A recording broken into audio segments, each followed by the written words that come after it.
Welcome back to the conclusion of Muslims Against Jihad. We end on an upbeat note. A young Muslim rapper chooses music over terror. Although Abdul Malik could easily have met the same fate as Peter Sharif, his face is now displayed on billboards all over Paris.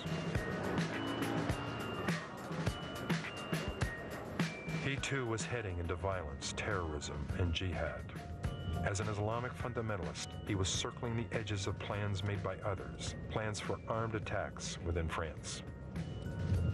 When I was in the fundamentalism, you know, with my beard, with my turban, I'm a Muslim, you have to respect me, you know, I have 1,000 of people behind me, and so respect me, listen to me, I say the truth, you know, think, you know, it was a black and white way of thinking, you know.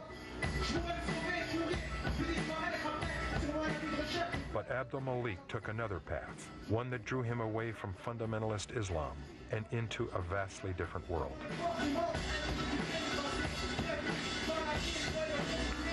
A lot of people can say, yeah, I'm a Muslim, but if you are killing people and you say I'm a Muslim, that you can't say I'm a Muslim, I'm a Jew or something. You are a murderer. Vous allez bien? Bon, moi, vous savez, je suis musulman. As a French rap star who writes all his own lyrics, Abdul Malik has used his music to turn against the Islamic extremism he was almost drawn into. One of his most recognized numbers is Le 12 Septembre, September the 12th. Ok. Et j'avais déjà un flot de tarés lorsque les tours jumelles se sont effondrées. J'avais déjà un flot de dingues lorsque les tours jumelles se sont éteintes. Je fus choqué dans mon intime et je vous jure que si je n'avais pas eu la foi, j'aurais eu honte d'être musulman. Après ça, fallait qu'on montre aux yeux du monde que nous aussi nous n'étions que des hommes. Que s'il y avait des fous, la majorité d'entre nous ne mélangeait pas la politique avec la foi. J'avais déjà un de taré. We see a lot of stigmatization. A lot of, you know, people say, oh, Muslim, I like that, oh, Muslim. And I want to say that the 9/11 affects me, touch me in the same way that they touch every people in the world, and especially because I'm a Muslim. Abdul Malik writes about what he knows, which often touches upon the difficulties he faced growing up in the immigrant communities in the French city of Strasbourg. It was from these immigrant areas that the Islamic fundamentalists looked for young men like Abdul Malik. The extremists, they said, you are Muslim like we are. You are like we are, so go with us and you can change things.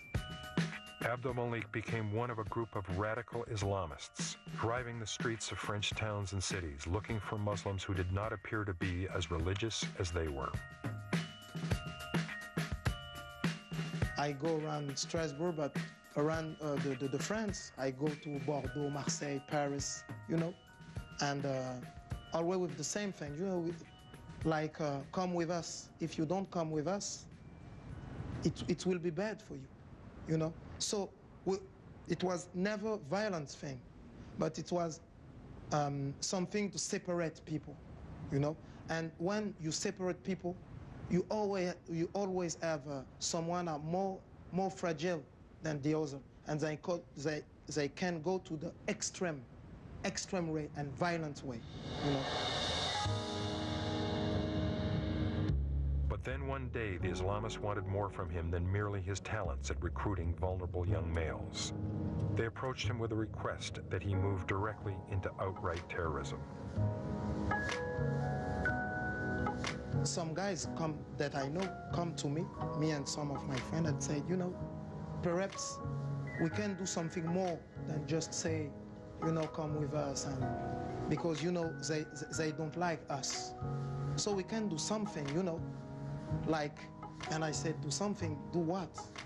They said, you know, like, I don't know, put a bomb somewhere and say that we are strong, and I said, you know, I was fooled, but not at the point to become, you know, put a bomb somewhere. The bomb he was asked to plant was to have been put in a French police station. After he refused, there was still one other element that led to the final break with radical Islam: his music.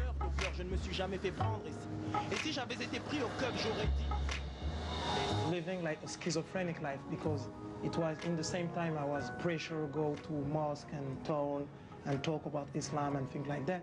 And at the same time, I became a rap star.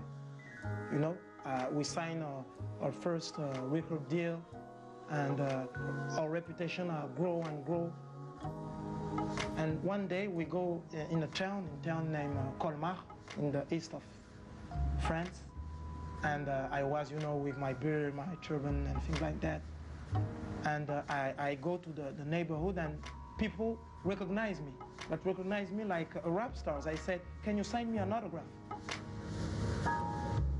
Music was against everything the Islamists stood for. It was something to be strictly forbidden. And so when they returned to the mosque, the emir, or spiritual leader of these Islamists, took Abdul Malik aside and revealed his own struggle.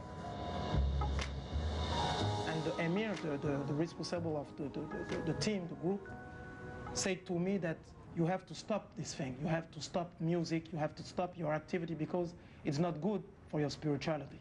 And he said, he gave me the example. I said, I was a big fan of Barry Wright.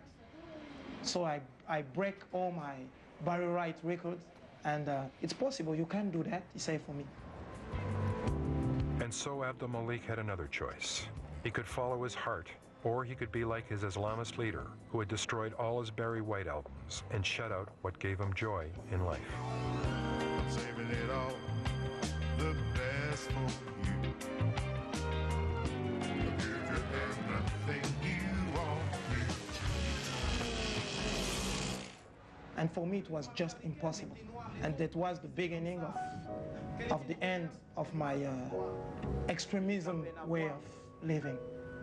J'étais devenu une parodie, une escroquerie spirituelle qui saoule grave, qui sait même pas ce qu'il dit, qui voit pas que c'est un malade et qui dit comme ça, tout le temps il dit comme ça, tout le temps. To be Muslim, real Muslim, you are a peaceful guy, you know, you are in peace with every human being.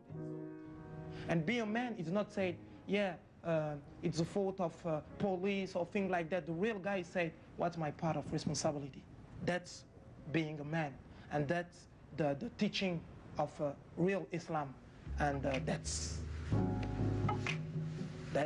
the thing. As a Fox News anchor, I've reported on radical Islam since before the attacks of 9/11. And those who have watched know how concerned I am that moderate Muslims are either not speaking out loudly enough against the hate and terror, or are being drowned out by the Islamists. And that's why I think it is so important for journalists to make films like this and for the world to see them. Now, one final note, there's even more to this story. Yes, this film and a companion documentary were rejected for the PBS network primetime series America at a Crossroad. But Oregon Public Television has now agreed to distribute that companion documentary in August. It will be called Islam versus Islamists, and it may be shown in your town, so check your local listings. So you've seen the film, you've heard the controversy, and now I'd like to hear what you think. Drop me an email at fncspecials@foxnews.com. I'm Edie Hill. Thank you for watching.